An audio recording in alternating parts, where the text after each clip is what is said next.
जी। अच्छा स्टूडेंट्स, ये second part है जो आपका ऑर्गेनाइजेशनल पर्पस एंड स्ट्रैटेजी वाला सेक्शन है उसका। तो इससे आप असाइनमेंट नंबर 2 बनाएँगे। Let's look at assignment number 2 again. और देखते हैं हम क्या बात कर रहे थे। तो मैंने कहा था कि आपको एक बिज़नेस ऑर्गेनाइजेशन जो है वो सिलेक्ट करनी है। हर स्टूडेंट ने इंडिपेंडेंटली और अलग एक ऑर्गेनाइजेशन जो है वो चूज़ करके और बताना है on the WhatsApp group which organization you have selected. और मैं फिर उसको अप्रूव करूँगी। अच्छा, जब ऑर्गेनाइजेशन सेलेक्ट हो जाए फिर आपने ऑफिशियल और ऑपरेटिव गोल्स जो हैं वो बताने हैं जिस ऑर्गेनाइजेशन के क्या हैं। आप अ, इसको फाइंड आउट करेंगे फ्रॉम उसकी वेबसाइट्स और आपकी ऑनलाइन रिसोर्सेज और लाइब्रेरी रिसोर्सेज जो आपको मिलेंगे, उससे आप डिटरमिन करेंगे ऑफिशियल और ऑपरेटिव गोल्स। ये मैं डिस्कस कर चुकी हूँ। और नीड फॉर गोल्स ये भी मैं आपसे आपसे बात कर चुकी हूँ। और उसके बाद इसकी कंपेटिटिव एडवांटेज और कोर कॉम्पिटेंसीज भी हम जो है वो देखते हैं। पहले समझ लें कि ये चीज़ें हैं क्या, फिर हम अ, अ, अब मैं आपके साथ डिस्कस करूँगी क्वार्टर की competitive strategy, miles and snow की जो स्ट्रेटजी टाइपोलॉजी है, और एंड में अ, जो डिफरेंट आपकी इफेक्टिवनेस की अप्रोचेस हैं उसको डिस्कस करते हैं। ठीक है, इफेक्टिवनेस की अप्रोचेस को डिस्कस करेंगे। और आपने अपनी असाइनमेंट में बताना होगा कि from the perspective of each of these approaches is this organization effective to what extent it is effective, और कौन से in which areas is it let's say uh, weak and threat। ठीक हो गया। All right. सो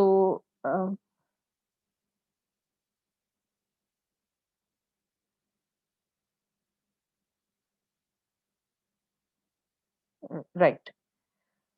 अच्छा, अब मैं आपके साथ शेयर करती हूँ सेक्शन।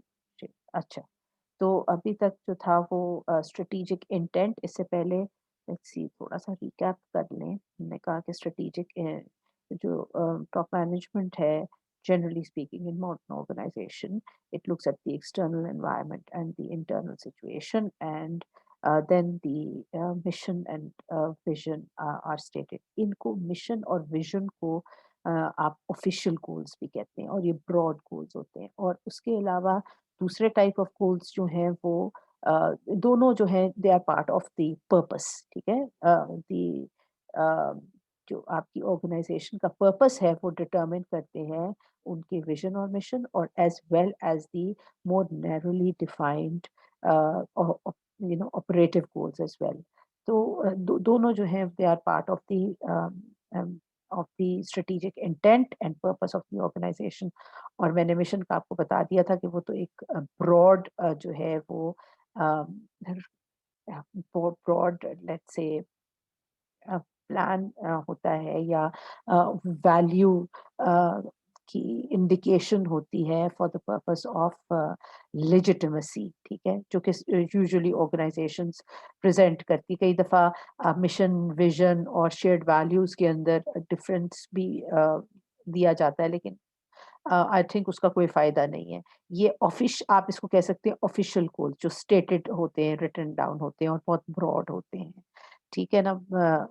जो एक उनका अ, एक लॉन्ग टर्म अ, डिस जो डिटरमिन कर रहे होते हैं, ये लॉन्ग टर्म होते हैं। लॉन्ग टर्म में डिटरमिन कर रहे होते हैं कि फ़र्म जाना कहाँ चाह रही है, करना क्या चाह रही है, और वो यूजुअली लेजिटिमाइज़ करना चाहते हैं। अब कंपेयर टू दैट अगर हम देखें कि ऑपरेटिव गोल्स कौन से होते हैं, तो दे ऑपरेटिव गोल्स वो हैं जो कि मोर नैरोली डिफाइंड हैं।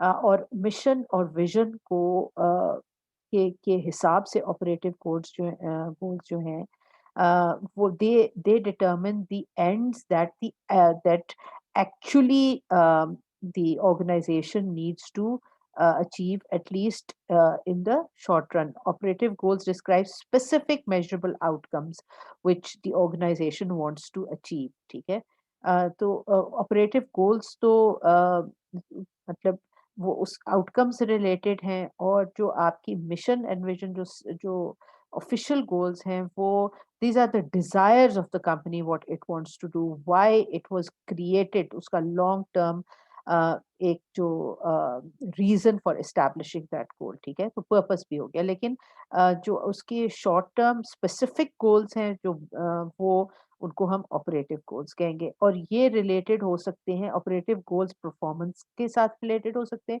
रिसोर्सेज के, मार्केट के, एम्प्लॉय डेवलपमेंट, प्रोडक्टिविटी और इनोवेशन एंड चेंज, इन सब चीज़ों के साथ ऑपरेटिव गोल्स जो हैं वो they can be in any one of these areas और more than one areas even. लेकिन आप ये देखें कि ये स्पेसिफिक हैं, ठीक है, we are not talking about values of the company, we are talking about the actual desire, the actual designated ends, okay। तो एक तो ऑपरेटिव गोल जो है वो परफॉर्मेंस रिलेटेड हो सकते हैं। परफॉर्मेंस से मुराद क्या है, और क्योंकि आपने भी फॉर प्रॉफिट ऑर्गेनाइजेशंस को स्टडी करना है, तो वहाँ पे तो definitely it's related to profitability, ठीक है, return on investment and net income etcetera etcetera. और it could also be considered as the growth and the volume being achieved. ये सारी चीज़ें परफॉर्मेंस हैं जो बहुत ही क्लियरली मेजरेबल है, और मेनी टाइम्स जो कंपनीज हैं, लिस्टेड कंपनीज हैं, उनकी एनुअल रिपोर्ट्स में भी ये चीजें स्टेटेड होती हैं। तो ये रिलेटेड एक जो है वो ऑपरेटिव गोल है। उसके अलावा resources can also be a very important goal, which means having और controlling the material and finances from the environment, ठीक है।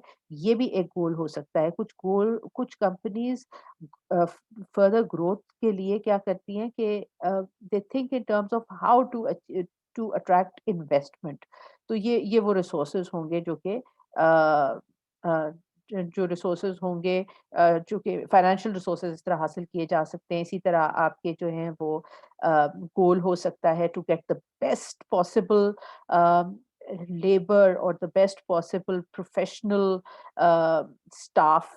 That can be one of the goals, resource goals, yeah, to be able to acquire the best possible technology, that can be also one of the goals। So ये decide करके उसके goal ज़्यादा जो है वो oriented towards becoming more profitable है, या it is from the point of view of resources, whether they want to वो रिसोर्स से रिलेटेड है उनके ऑपरेशनल गोल्स। मार्केट गोल्स भी होते हैं कंपनीज के, यूजुअली वो स्टेट भी करती है कि वो कितना मार्केट शेयर हासिल करना चाहती है, क्या वो लीडरशिप पोजीशन हासिल करना चाह रही हैं, तो वो ये मार्केट शेयर के अंदर मार्केट के भी गोल्स होते हैं, जो रिलेटेड होते हैं मार्केटिंग, सेल्स और एडवर्टाइजिंग डिपार्टमेंट से।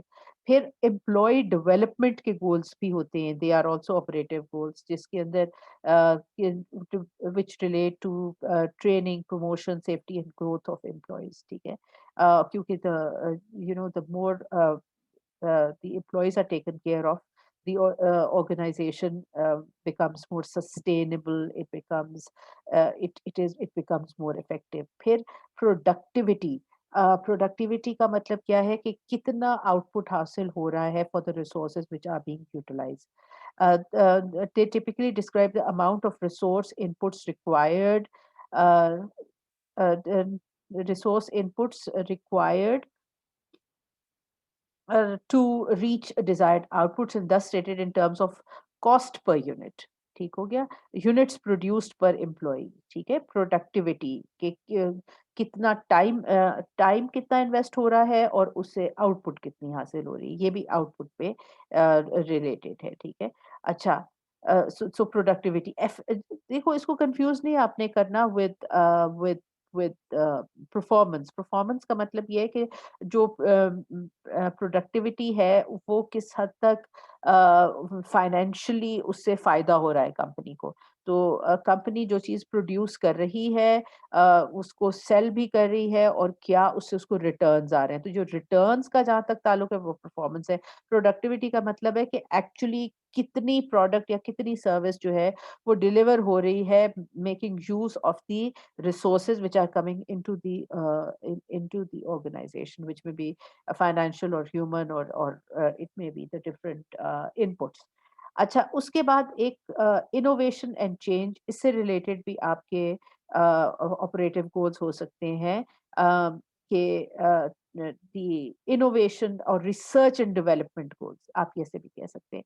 तो research and development goals भी जो है वो they are part of the operative goals, और companies जो हैं उनके होते हैं goals which are related to development of new products, for example, new product lines, etc. etc. तो आप देखेंगे कंपनी के में ये goals भी होते हैं।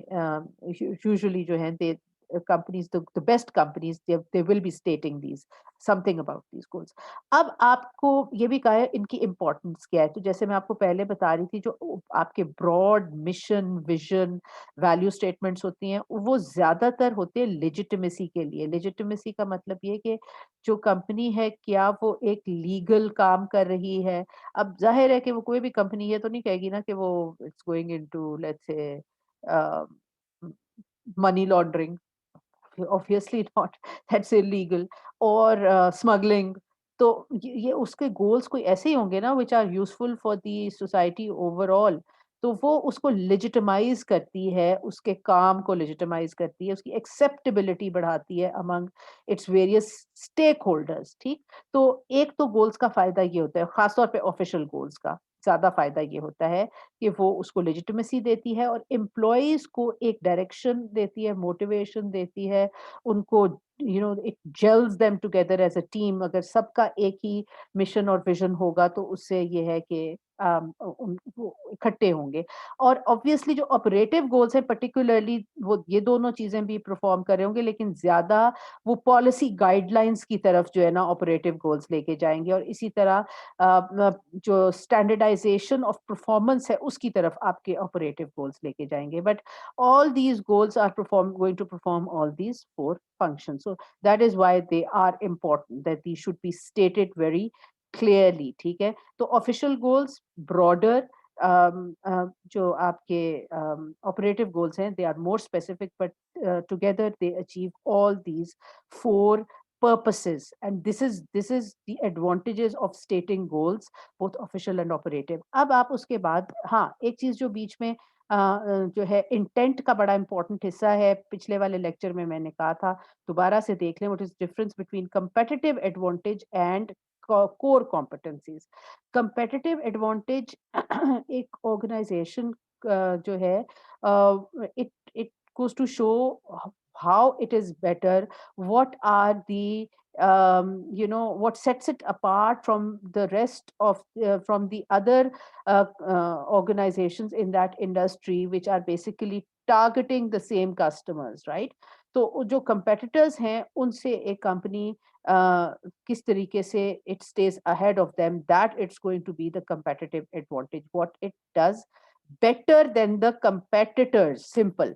अच्छा, और कोर कॉम्पिटेंसी क्या है? What it does best in general. So it looks inwards. When we are talking about competitive advantage, we are looking from point of view of the way it can exist in the market and how it can relate to its competitors. But when we are talking about core competencies, it's looking internally within the organization what it does best. So competitive advantage, what it does better than all its competitors. Core competencies, what it does best. ठीक है, understanding the internal, what is the internal strength of the organization, what it does best within the organization. ठीक है, so maybe the area of superior research and development, ठीक है, ये उसकी core competency है। किसी भी organization की core competency find करनी है where it is what it does best। ठीक, तो ये determine हो सकती है competitive advantage, what is doing better than the competitors, and core competencies, what it is doing the best। इसको इजी समझने का तरीका ये है। ठीक है। सो उसमें सबसे ज्यादा सुपीरियोरिटी उसके पास क्या है, ये भी आपने पार्टली इसको एड्रेस करना है। अब आप आ जाएं जी कि स्ट्रेटजी। स्ट्रेटजी क्या है? स्ट्रेटजी ये है कि जब गोल डिटरमिन हो गया तो उस गोल को हासिल करने के लिए जो भी प्लान होगा उसको स्ट्रेटजी कहेंगे। A strategy is a plan for interacting with a competitive environment to achieve organizational goals।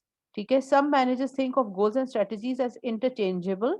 कई दफा इनको it's considered as nearly the same thing, but you can think that goals define where the organisation wants to go and strategies define how it will get there. ठीक है, जैसे मैंने बताया, यानी कि जो है गोल आपकी किसी ऑर्गेनाइजेशन की मंजिल है, और स्ट्रैटेजी जो है वो रास्ता है मंजिल तक पहुंचने का। Strategies decide how it will get there. बहुत सारी स्ट्रैटेजीज जो हैं वो गोल्स तक बनाई जा सकती हैं, लेकिन some of those strategies are going to be they are more effective more effective than others. और ये तो ऑर्गेनाइजेशन अपनी कंपैरेटिव एडवांटेज और अपनी कोर कॉम्पिटेंसीज को देख के डिसाइड कर सकती है कि कौन सी स्ट्रैटेजी सूट्स देम बेस्ट। जो रास्ता है मिशन, जो ओवरऑल आपकी मिशन एंड विजन को अचीव करने का, व्हाट इज बेस्ट। तो अब ऑप्शंस जो हैं वो डिफरेंट ऑथर्स हैं जो कि आपको बताते हैं कि कौन कौन सी स्ट्रैटेजीज जो हैं वो ऑर्गेनाइजेशंस उनको अडॉप्ट कर सकती है, different kind of strategies which they can adopt. तो पॉटर क्या कहता है कि Porter talks about the first of all, so मैं आपको जो मॉडल्स हैं वो माइकल पॉटर के और माइल्स एंड स्नो के आपको आपके साथ डिस्कस करने लगी हूँ। अब पॉटर क्या कहता है कि स्ट्रेटजी को अडॉप्ट करने से पहले what you need to understand is that for any organization they are 5 very critical forces. अब कोई भी स्ट्रेटजी अडॉप्ट करने से पहले इनको एस्टिमेट करना, इनको अंडरस्टैंड करना प्योर, और इनके ऊपर एक कंट्रोल देखा, एक यू सी एक नॉलेज होना इनके बारे में बहुत ज़्यादा ज़रूरी है। So before determining strategy there needs to be a knowledge. These can't be controlled by an organization, but the organization can have knowledge about them. So before determining the strategy, the organization should be acknowledging the threat of new entrants. So एक important force which guides strategy, determines strategy, is the threat of new entrants to an industry can create pressure for established organizations. तो पहली तो ये कि नई जो organisations आएंगी, obviously वो जो पुरानी ऑर्गेनाइजेशन है उनके लिए एक फोर्स क्रिएट करेंगी, थ्रेटनिंग फोर्स क्रिएट करेंगी। दूसरी एक इम्पॉर्टेंट फोर्स जो हो सकती है वो पावर ऑफ सप्लायर्स है, जो इनपुट्स प्रोवाइड करते हैं, जो वैल्यू चेन का हिस्सा होते हैं किसी भी ऑर्गेनाइजेशन का। they can become extremely powerful, and they also determine the strategy which the company will be using. So they can be they should ideally be considered more as strategic partners. Otherwise they can also make use of their power to change the quality or to change the costs for the company. So they can become a problem, they can also be a solution. So but acknowledging that they have power is very important. Then power of the buyers for most intermediate organizations, जिनकी थोड़े से buyers जिनके पास होते हैं वो तो obviously होते ही powerful है, लेकिन even जो retail end पे आपकी organizations होती हैं वहां भी कहते हैं ना customer is king। तो customer की has substantial power, और customer preferences over time किस तरीके से जो है वो चेंज होती हैं, the company needs to be constantly aware of that. Then they can be the threat of substitutes, that the product or services which they are offering, they can be new substitutes for that, and that could be for many reasons, because जो technologies आ जाती हैं, social trends आ जाते हैं, जिसकी वजह से नए substitutes जो हैं वो मार्केट में अवेलेबल हो जाते हैं, प्रोडक्ट्स के सब्स्टिट्यूट्स। सो दूसरी जो कंपेटिटर्स हैं वो दे कैन इंट्रोड्यूस substitutes, और फिर rivalry among existing competitors। तो that is also of critical importance। अब 5 forces कौन सी हो गई कि the power of the threat of new entrants and the suppliers and the buyers and the substitutes and existing competitors, and particularly rivalry among them. Does there need to be a lot of rivalry among the different competitors, or they can to some extent uh, uh, have a kind of a collaborative attitude, that they are not directly attacking each other. That's also that is also a possibility which can exist in some industries. For example, um, जो ये अगर आप milk market में देखें तो Olpers, if anybody wants to study this company, Olpers जो है वो कुछ अरसे पहले उसने एक डायरेक्ट अटैक किया था over over Nestle when it was introducing its dry milk powder. But later on जब मैनेजमेंट जो है वो नई इन्वेस्टमेंट आई और एडमिनिस्ट्रेशन जो है उसमें चेंज आया, और एक डच कंपनी ने इसके अंदर हेविली इन्वेस्ट किया, फ्रीसलैंड कंपीना ने, तो दे रियलाइज्ड कि भाई एक्चुअली तो जो जो मिल्क मार्केट है इसमें सबसे बड़ा एलिफेंट इन द रूम तो खुला दूध है. So why they should be attacking one another? Okay, they should be having their own areas, but they should not be attacking one another. So kind of एक जो था वो जो pitch पे चला गया था, बहुत ही ज्यादा अटैक के ऊपर चीज चली गई थी, वो उसमें the companies try to फिर एक री-evaluate किया कंपनीज ने कि attack should be on the raw milk, खुला दूध. ठीक है, not on on each other. So वो कंपटीशन के भी कई दफा एग्जिस्टिंग कंपेटिटर्स के साथ भी कई दफा डायनामिक्स चेंज होते हैं, लेकिन nevertheless this they can be very important in determining strategy. अब ये 5 फोर्सेस को माइंड में रखते हुए पॉटर कहता है कि 3 किस्म की अच्छी स्ट्रेटजीज हो सकती हैं जो कि इफेक्टिव ऑर्गेनाइजेशंस अडॉप्ट कर सकती हैं. वो है डिफरेंशिएशन, लो कॉस्ट लीडरशिप और फोकस स्ट्रेटजी. ठीक.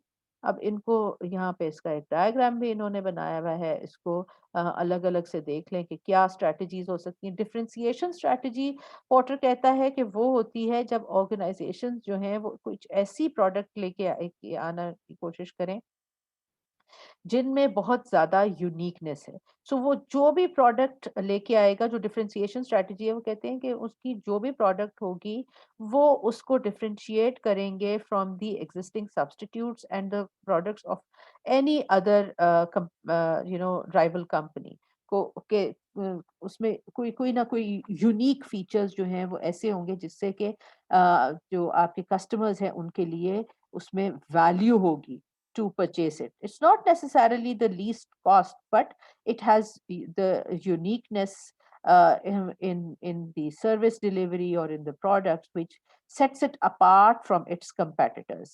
And everything it does, it will go for differentiation in that. ठीक है, तो वो डिफाइन ही क्वालिटी को करेगा इन टर्म्स ऑफ द यूनिकनेस. ठीक है, तो वो क्योंकि दूसरे प्रोडक्ट्स उसकी तरीके के नहीं है, तो जो कस्टमर्स इस ब्रांड को इसकी यूनिकनेस को अप्रिशिएट करते हैं तो वो फिर they will tend to stick with this company. एक तो चीज ये हो सकती है, जैसे एप्पल फॉर एग्जांपल दिया जाता है, एप्पल्स ऑफ जब हर चीज उसमें बहुत ज्यादा यूनिकनेस होगी उसकी प्रोडक्ट के अंदर और वो इट स्टैंड्स अपार्ट. तो that's that is the differentiation strategy, low cost strategy. अब लो कॉस्ट स्ट्रेटजी के बारे में एक बात मैं आप लोगों को पहले ही बता दूं, जब लो कॉस्ट की बात होती है तो साथ ही माइंड में आता है low quality. No no no no, it doesn't mean that. It means that to reduce the जो है reduce the cost by eliminating wastages from the system, okay, becoming more lean and operating in such a way that the cost advantage is given to the customers, but that is by saving the cost, not by uh, you know uh, selling counterfeit products or poor quality products. ये बात ये नहीं हो रही, so ये इसमें confusion नहीं होनी चाहिए. ठीक है, तो increase the market share by keeping the costs low. अब खास तौर पे ये एक बहुत ही इफेक्टिव स्ट्रेटजी हो सकती है during covid. During covid times जब प्रॉब्लम ये है कि ओवरऑल ग्रोथ नहीं हो रही, people have less money to send and we are in quite a deep recession, और उसको हम ओवरकम करने के लिए बहुत सारे मेजर्स जो हैं वो हुकूमतें और स्टेट बैंक्स ले रहे हैं to overcome this recession, but nevertheless it's there and people have less money and they want better value for money. तो और कॉस्ट कॉन्शियस भी हो गए, तो ये बहुत इफेक्टिव स्ट्रेटजी हो सकती है. So it's not just People are looking for unique products. People are looking for products for which they will get best value for money. Cost leadership, best value for money. और फिर आ जाता है focus. Focus strategy जो है वो focus differentiation और focus low cost दोनों हो सकती है. इसका मतलब ये है कि ओवरऑल जो है वो कोई डिफरेंशिएशन क्रिएट करने की बजाय पर्टिकुलर एरियाज के अंदर डिफरेंशिएशन क्रिएट की जाए. ठीक है, स्पेसिफिक मार्केट्स को ऐसे को टारगेट किया जाए जो कि ज्यादा प्रॉफिटेबल हो, और उसके ऊपर रिसोर्सेज को, एफर्ट को फोकस किया जाए, और उसमें जो है वो डिफरेंशिएशन या दूसरी आपकी लो कॉस्ट स्ट्रेटजी को अडॉप्ट किया जाए in a very focused and narrow kind of market. ठीक है, तो इसको भी अडॉप्ट करते हुए और जो है वो companies they can become more successful if they are not just wasting their resources by trying to target very large market, but a smaller market. ये तो हो गया. ये चार स्ट्रेटजीज कंपनीज इनमें से कोई भी अडॉप्ट कर सकती हैं. लेकिन अगर ये स्ट्रैटेजीज इनका एक काइंड ऑफ अ कंफ्यूज्ड किस्म का पॉइंट ऑफ व्यू होगा और इनमें से कोई स्ट्रैटेजी भी क्लियरली अडॉप्ट नहीं होगी, तो फिर माइकल पॉटर कहता है कि वो कंपनीज जो हैं they will not be very successful. और इंटरनेट कंपनीज जो कि अपनी स्ट्रैटेजी क्लियरली जो जिनके नहीं जिनकी डिफाइंड होती, वो फेल हो जाती हैं.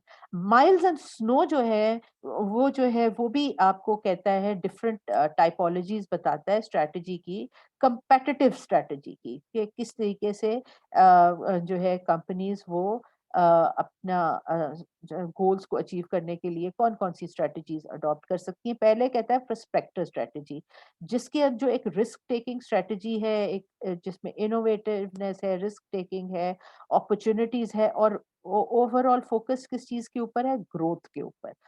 अच्छा, तो ग्रोथ के ऊपर फोकस है. पाकिस्तान में कोई अगर आप इंटरनेट कंपनी लेते हो, वो प्रोस्पेक्टर स्ट्रैटेजी अडॉप्ट कर सकते हैं. मसलन आप में से कोई दराज को स्टडी कर सकता है. Why not? Daraz can be a very good company to study and then that would be a prospector. अब आ जाओ आप defender. The defender strategy is almost the opposite of prospector, जहां पे वो नए रिस्क नहीं लेता, बल्कि जो है वो स्टेबिलिटी और retrenchment, to some extent retrenchment की तरफ जाता है.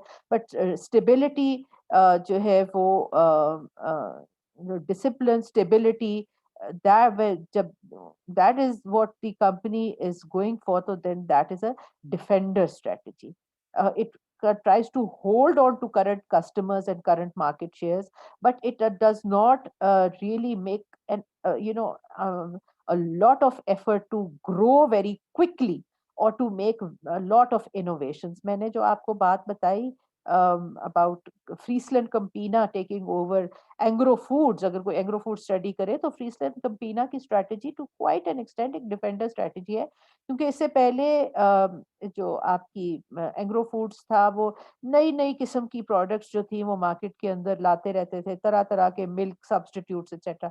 वो सब का सब जो है ना वो फ्रीसलैंड कंबीना ने आके खत्म किया. उसने कहा कोर कॉम्पिटेंसी के ऊपर अपनी जो है वो फोकस करो. ठीक है, सो इट हैज अडॉप्टेड. अगर वहां देखें तो उसने जो है वो अडॉप्ट किए फोकस स्ट्रेटजी, और अगर हम माइल्स एंड स्नो में देखें तो डिफेंडर स्ट्रेटजी यहाँ पे अडॉप्ट हो रही है. अब इन दोनों का के बीच की स्ट्रेटजी को कहते हैं, इन दोनों की डिफेंडर और प्रोस्पेक्टर स्ट्रेटजी की बीच की स्ट्रेटजी को आप क्या कहेंगे? uh, analyzer strategy. It's a strategy in between these two. ठीक, in between these two tries to maintain a stable business environment while innovating on the periphery. यानी कुछ उसमें innovation भी है, लेकिन ज्यादातर वो अपनी जो मेन जो उसके कैश काउज हैं उसको प्रिजर्व करने की कोशिश करता है. चंद पीसीजी मैट्रिक्स अगर आप लोगों ने किया हो, याद करो, वैसे किया तो जरूर होगा. तो जो उसकी main focus those products which are very doing very well, जो जिसको कह सकते हैं कैश का, उसको तो वो रिटेन करने की कोशिश करेगा, और कुछ एरियाज के अंदर जो है वो इनोवेशन भी लाएंगे. सो मतलब आप कह सकते हो कि फॉर एग्जांपल अगर एंग्रो देखो, क्या वो Engro foods after Friesland Campina took over, is it defender or analyzer? It is up to you. क्योंकि इन्होंने इंट्रोड्यूस रिसेंटली किया है वो कोई पॉली बैग जो है वो सैशेज़ से इंट्रोड्यूस किए दूध के, है ना? To bring down the cost a little bit, लेकिन that's an innovation, packaging innovation की है। तो आप उसको एज़ एन एनालाइज़र देखना चाहो या आप उसको रीड करो as a defender, it is up to you. Analyzer is close to defender, analyzer is also close to prospector, but more closer to defender. कि जो कोर उसकी प्रोडक्ट्स हैं, कोर सर्विसेज़ हैं, जहाँ जो रिफ्लेक्ट करती हैं उसकी कोर कॉम्पिटेंसीज़ को, वो जो हैं वो उनको कंसोलिडेट किया जाए और उसके अलावा कुछ एरियाज़ के अंदर इनोवेशन भी लेके आई जाए। So best of both the worlds, इसको एनालाइज़र स्ट्रैटेजी कहते हैं। अब वो कहते हैं ये दोनों तीनों अच्छी स्ट्रैटेजीज़ हैं। माइल्स एंड स्नो वो कहते हैं जी प्रोस्पेक्टर भी अच्छा स्ट्रैटेजी है, डिफेंडर भी और एनालाइज़र भी। रिएक्टर बहुत बुरी स्ट्रैटेजी है। रिएक्टर का मतलब ये है कि the company is simply existing in the market, but it does not try to have a proactive attitude. ठीक है, it's rather lazy and it has not decided to have very clear cut goals, etc. uh, it's not determined, neither do they have very well thought out strategies, then it would be called reactor. So this is a uh, this is something, this is a kind of attitude um, which should be avoided. अब इन दोनों जो models हैं उसके साथ related organisation design किस किस्म का होना चाहिए, ये अब अगला जो इसका सेक्शन है उसमें हम देखते हैं। Choice of strategy affects internal organizational characteristics, organization design characteristics needs to support the firm's competitive approach। ठीक है? तो अब ये कह रहे हैं कि हर जो अप्रोच है उसके लिए आपकी जो ऑर्गेनाइजेशन डिजाइन है, different kind of organization design suits a particular approach. अब ये आपने जरूर बताना है। फॉर एग्जांपल, अगर आपका ख्याल है कि जो कंपनी जो आप जिसको स्टडी कर रहे हो वो डिफरेंशिएशन को अडॉप्ट कर रही है, दराज है वो डिफरेंशिएशन को अडॉप्ट कर रही है, अगर तो दराज एप्रिशिएट, तो इस किस्म का ऑर्गेनाइजेशनल डिजाइन दराज को सूट करेगा क्या? लर्निंग ओरिएंटेशन, पहले तो ये कि जिस किस्म का उसका स्ट्रक्चर हो वो फ्लेक्सिबिलिटी और कम्युनिकेशन को और हॉरिजॉन्टल कोऑर्डिनेशन को करे, हॉरिजॉन्टल कोऑर्डिनेशन को इंश्योर करे। ठीक है, हम वर्टिकल और हॉरिजॉन्टल कोऑर्डिनेशन अब अगले चैप्टर में पढ़ेंगे, लेकिन आप यहाँ समझ लें कि वो फ्लेक्सिबल हो, बहुत अच्छी कम्युनिकेशन होनी चाहिए, रिसर्च बहुत अच्छी होनी चाहिए, फिर उसके बाद कस्टमर इंटिमेसी बिल्ड करे और एम्प्लॉय क्रिएटिविटी के लिए काम करे, और आई सपोज आल्सो जो है वो आपकी जो अ, जो एक स्ट्रेटेजिक लिंकेजेस क्रिएट करे अपने सप्लायर्स के साथ। ये हम बात तो पोर्टर की कर रहे हैं ना, पोर्टर ने तो सप्लायर का पावर की भी बात की थी। तो ये सारी चीज, इस किस्म का जो डिजाइन है वो डिफरेंशिएशन स्ट्रेटजी को सूट करता है। इसी तरह लो कॉस्ट स्ट्रेटजी को कौन से डिजाइन सूट करता है? जो ज्यादा एफिशिएंट हो, ठीक है, जिसमें वेरी टाइट कंट्रोल्ड हो, और एज अ रिजल्ट वहां पे हम देखेंगे कि वर्टिकल कोऑर्डिनेशन के ऊपर जो है वो एम्फसिस होता है, और स्टैंडर्ड ऑपरेटिंग स्टैंडर्डाइजेशन हो, और ज्यादा से ज्यादा ऑटोमेशन एक्सेट्रा हो, तो लो कॉस्ट स्ट्रेटजी जो है वो अडॉप्ट की जा सकती है और वो इफेक्टिव भी होगी। इसी तरह माइल्स एंड स्नो की जगह जहां हम देखेंगे तो हम कहेंगे कि अगर आपकी कंपनी, आप कहते हैं कि ये प्रोस्पेक्टर कंपनी है, ठीक है, दराज है, प्रोस्पेक्टर कंपनी है, तो वो फिर एक लर्निंग एनवायरनमेंट क्रिएट करना चाहिए, वेरी सिमिलर टू डिफरेंशिएशन। अगर वो डिफेंडर है तो फिर उसको एक efficiency gaining environment and cost reducing environment create करना चाहिए, अपने ओवरहेड्स वगैरह कम करके क्लोज सुपरविजन के साथ, अगर तो वो डिफेंडर स्ट्रेटजी है। ठीक है, क्लोज सुपरविजन की ज्यादा जरूरत है rather than the flexibility. Analyser जो स्ट्रेटजी है वो इन दोनों को बैलेंस करेगी, और इसीलिए जो है वो फ्लेक्सिबिलिटी और अडेप्टेबिलिटी दोनों का एक अच्छा सा मिक्स इसको सूट करेगा। और अगर कोई ऑर्गेनाइजेशनल डिजाइन में फ्लॉज होंगे तो वो फिर according to Miles and Snow, वो फ्लॉज ऑर्गेनाइजेशनल डिजाइन के, it would come across as the organization being a reactor. As such ये कोई स्ट्रेटजी नहीं है, ये लैक ऑफ स्ट्रेटजी है। अच्छा, अब अदर देन दीज़ स्ट्रैटेजीज़ जो आपके साथ डिस्कस की, जो जब ऑर्गेनाइजेशनल डिज़ाइन डिटरमिन होता है, उसमें सिर्फ स्ट्रैटेजी जो है, वो ऑर्गेनाइजेशनल डिज़ाइन को डिटरमिन नहीं करती। उसके अलावा ये देखिए ना, उसने क्या लिखा है कि environment, let's go back to that, sorry.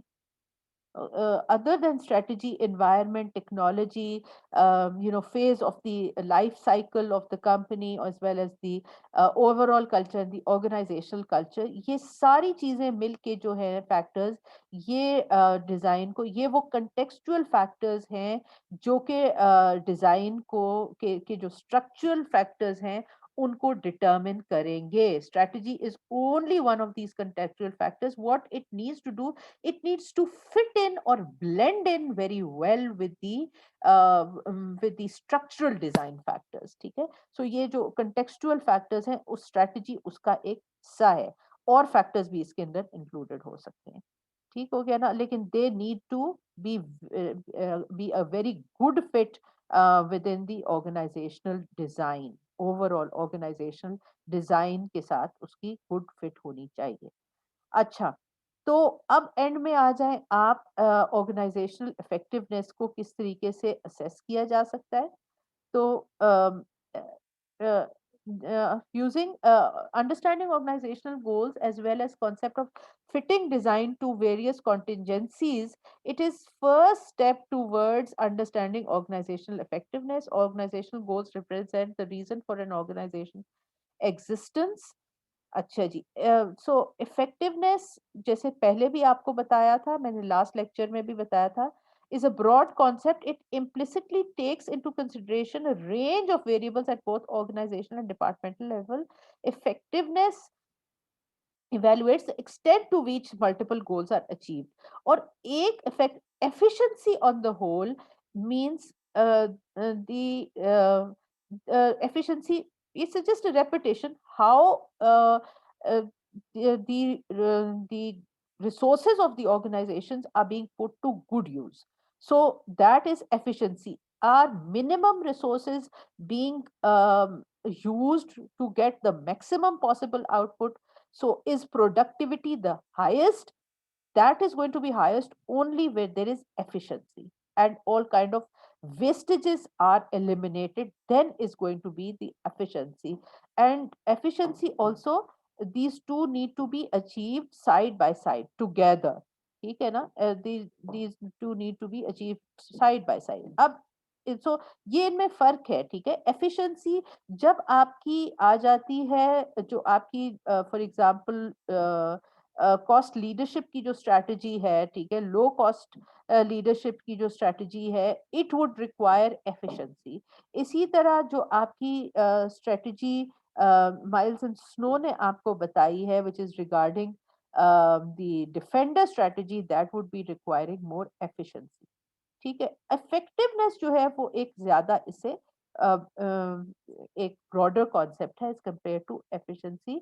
तो इसको डिटरमिन करना it's a broader construct, is difficult. तो ठीक है, ये सारे रिसोर्सेज तो यूटिलाइज हो गए, लेकिन गोल्स जो हैं वो किस हद तक, to what extent they are achieve.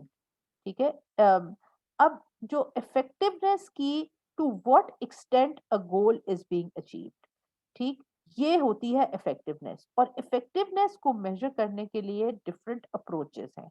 For example, the first approach which will help you to determine whether an organization is effective or to what extent it's effective is called the goal approach. अच्छा, इसमें क्या होता है, this is a logical approach because organisations do try to attain certain levels of output, profit, or client satisfaction. The goal approach measures progress towards attainment of goals. ठीक हो गया? So, goal approach is that which is looking at the uh, the output of the organization and how much that output has helped the organization to achieve certain goals in the area of profitability, market share, growth, social responsibility and product quality. तो ये सारे वो चीजें हैं जो कि गोल approach के अंदर हम देखते हैं कि कितनी जो है वो कंपनी की प्रॉफिटेबिलिटी रही है, इट्स वेरी इजी। कौन क्या टारगेट था, क्या एक्चुअल रही, इसी तरह मार्केट शेयर क्या टारगेट था, क्या एक्चुअल रही, इसी तरह ग्रोथ के कौन से टारगेट थे, सोशल रिस्पॉन्सिबिलिटी में स्टेटेड इसके जो गोल्स थे क्या वो अचीव हुए हैं, और quality of the product also is can not be compromised at any stage. ये तो हो गई गोल अप्रोच। दूसरी चीज हो जाती है the resource based indicators for assessing effectiveness।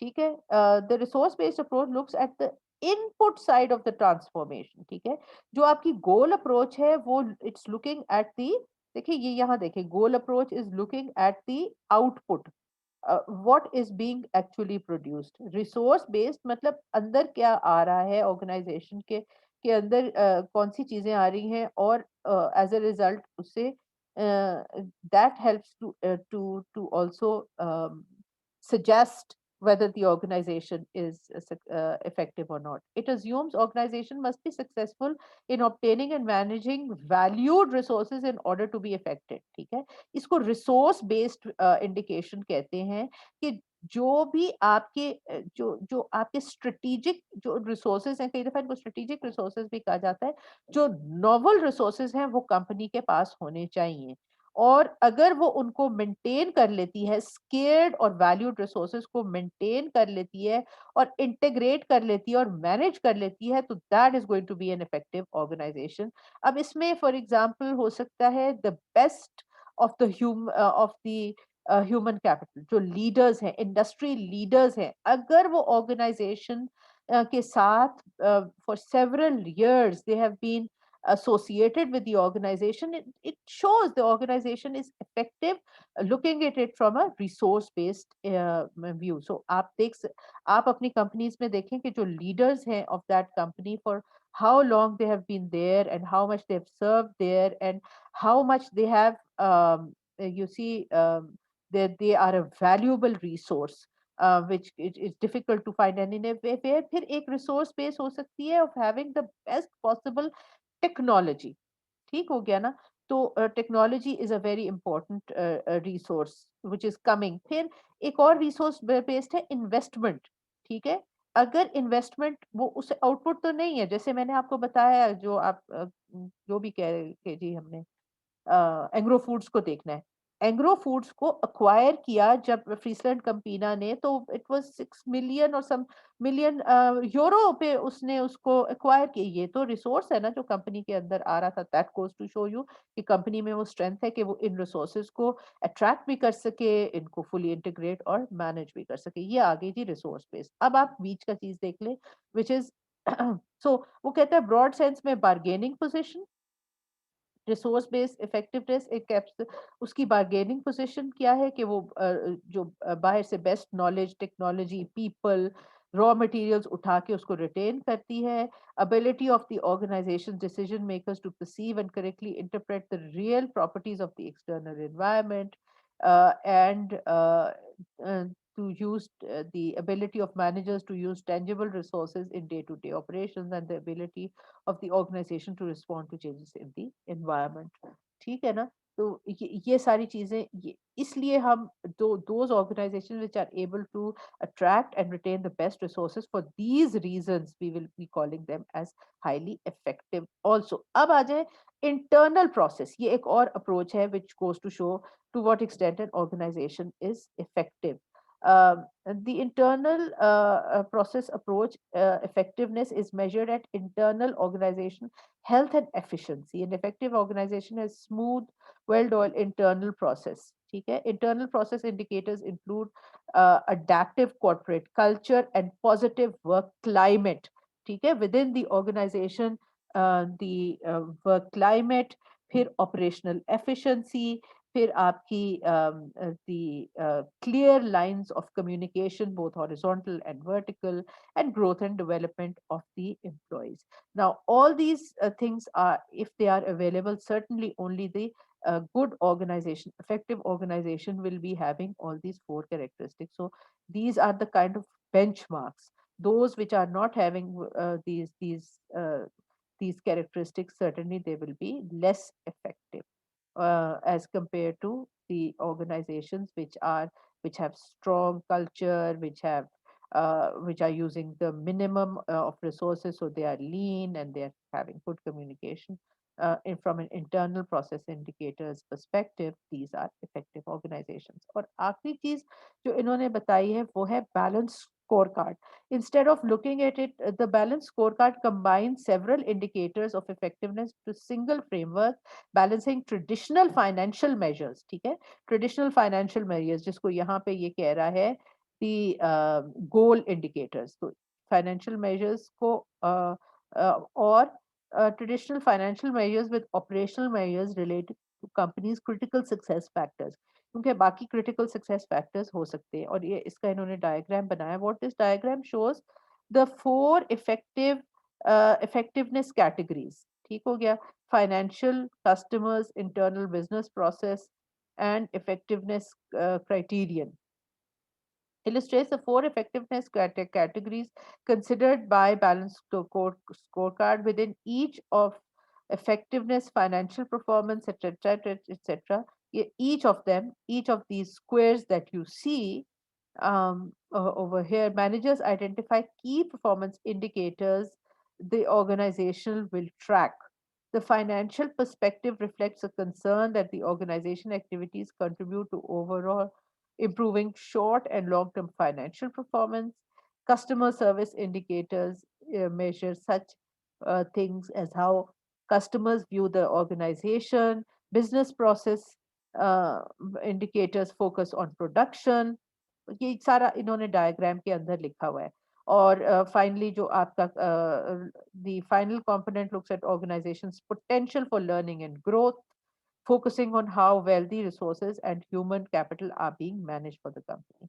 So instead of focusing on any particular area, the balanced scorecard looks at the four areas and try to combine them in order to understand whether the company is well linked and whether the company is overall in the long run having those prospects where it will grow and flourish and prosper. तो ये इसका हो गया यहाँ पे again the कोई भी ये एक एंड पे इन्होंने इसका समरी दी हुई है, राइट.